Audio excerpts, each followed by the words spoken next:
Halo sobat tani semuanya, kali ini saya berada di kebun kakao. Hari ini kita akan mereview. eh, saya akan menjelaskan bagaimana cara memangkas kakao. Jadi untuk hari ini saya jelaskan secara garis besar prinsip-prinsip pemangkasan kakao. Baik, jadi sebelum kita mulai, hal pertama yang harus kita pahami adalah tujuan.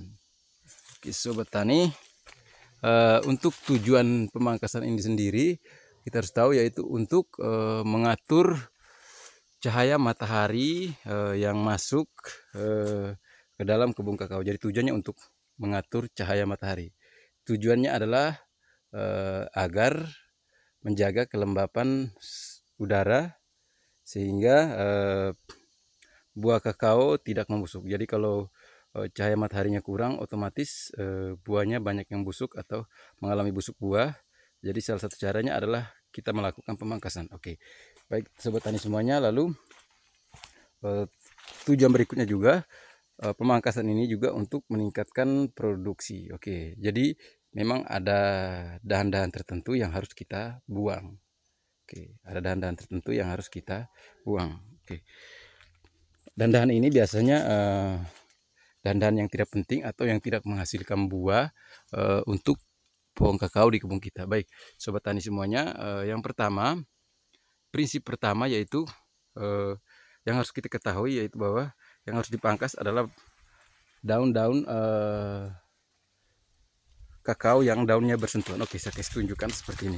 Misalnya ini ada 2 pohon kakao. Nah ini, oke, ada 2 pohon kakao. Sementara itu, nah ini ada pohon kakao yang ini juga. Pohon kakao ada buahnya yang sementara masak. Oke, oke. Nah ini sementara itu daun-daunnya bersentuhan. Oke, daun-daunnya bersentuhan. Jadi untuk 2 pohon ini ada beberapa ujung-ujung yang memang harus kita bersihkan, yang harus kita potong. Di antara 2 pohon kakao ini salah satu ujungnya harus kita bersihkan. Misalnya ujung yang ini tujuannya agar memberikan ruang bagi cahaya matahari untuk masuk. Oke, itu prinsip yang pertama.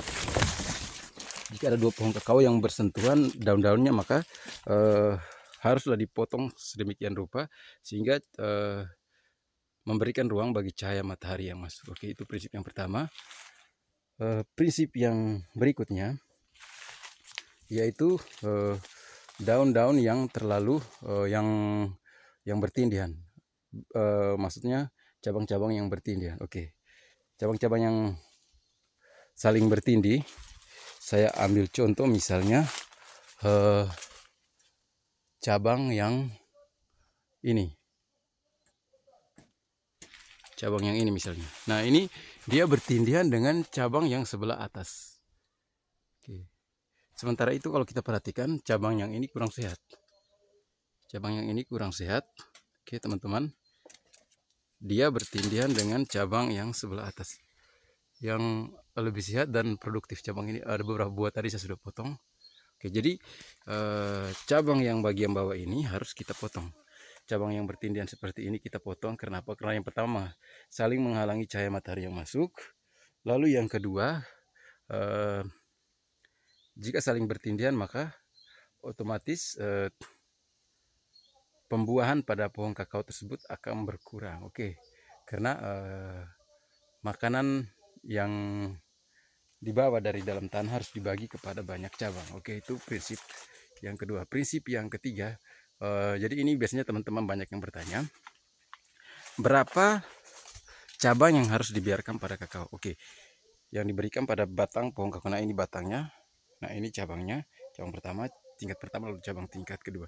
Oke, kalau ada yang bertanya berapa cabang yang harus dibiarkan, ini ada, kita hitung ada 1, 2, 3, 4, 5. Nah biasanya idealnya yaitu 3 atau 4 cabang dari batang pohon itu, 3 atau 4 cabang.